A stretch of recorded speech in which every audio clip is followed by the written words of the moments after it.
حضرت ابو ہریرہ رضی اللہ تعالیٰ عنہ کہتے ہیں رسول پاک صلی اللہ علیہ وآلہ وسلم نے فرمایا جب میت دفن کی جاتی ہے تو اس کے پاس دو سیاہ گہری آنکھوں والے فرشتے آتے ہیں۔ ان میں سے ایک کا نام منکر اور دوسرے کا نام نکیر ہے۔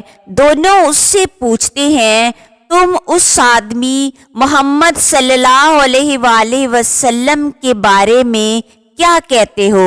وہ وہی کہے گا جو دنیا میں کہا کرتا تھا، یعنی محمد صلی اللہ علیہ وآلہ وسلم اللہ کے بندے اور اس کے رسول ہے۔ میں گواہی دیتا ہوں کہ اللہ کے سوا کوئی الہ نہیں اور محمد صلی اللہ علیہ وآلہ وسلم اس کے بندے اور رسول ہیں۔ دونوں فرشتے جواب میں کہتے ہیں ہم سمجھتے تھے کہ تم یہی جواب دو گے۔ پھر اس کی قبر سطر در سطر ہاتھ فراخ کر دی جاتی ہے اور اسے روشن کر دیا جاتا ہے۔ پھر بندے سے کہا جاتا ہے سو جاؤ۔ وہ کہتا ہے میں اپنے اہل و عیال میں واپس جا کر انہیں اپنی مغفرت کی خبر دینا چاہتا ہوں۔ فرشتے جواب میں کہتے ہیں یہ ممکن نہیں ہے، بلکہ اب تم دلہن کی نیند جیسی پرسکون نیند سو جاؤ جیسے اس کے محبوب کے علاوہ کوئی نہیں جگاتا۔ چنانچہ وہ سو جاتا ہے یہاں تک کہ اللہ ہی اسے قبر سے اٹھائے گا۔ اگر مرنے والا منافق ہو تو وہ فرشتوں کے سوال کے جواب میں کہتا ہے محمد کے بارے میں بھی وہی کچھ کہتا ہوں جو لوگوں کو کہتے سنتا تھا، اس کے علاوہ میں کچھ نہیں جانتا۔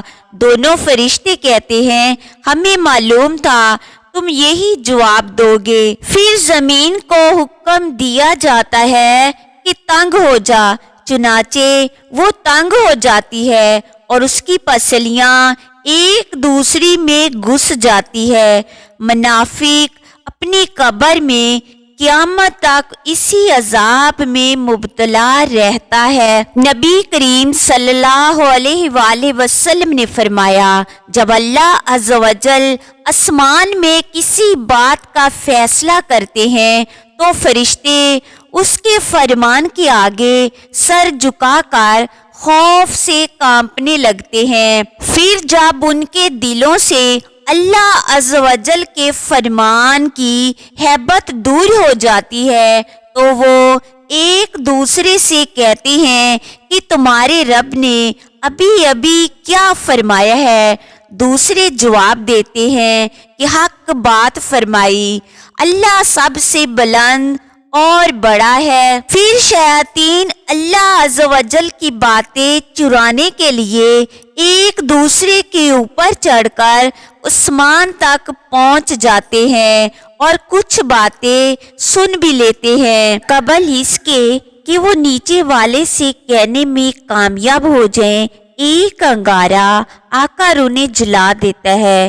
کبھی وہ کوئی ایک بات اپنے نیچے والے شیطان کو بتانے میں کامیاب ہو جاتا ہے، حتیٰ کہ پھر وہ بات شیاطین اپنے دوست جادوگروں، کاہنوں اور نجومیوں کو جا کر بتاتے ہیں اور وہ اس ایک سچی بات کے ساتھ 100 جھوٹ ملا کر لوگوں کو پھیلا دیتے ہیں۔ جب ان کی کوئی بات سچ ہو جاتی ہے تو لوگ انہیں سچا ماننے لگ جاتے ہیں۔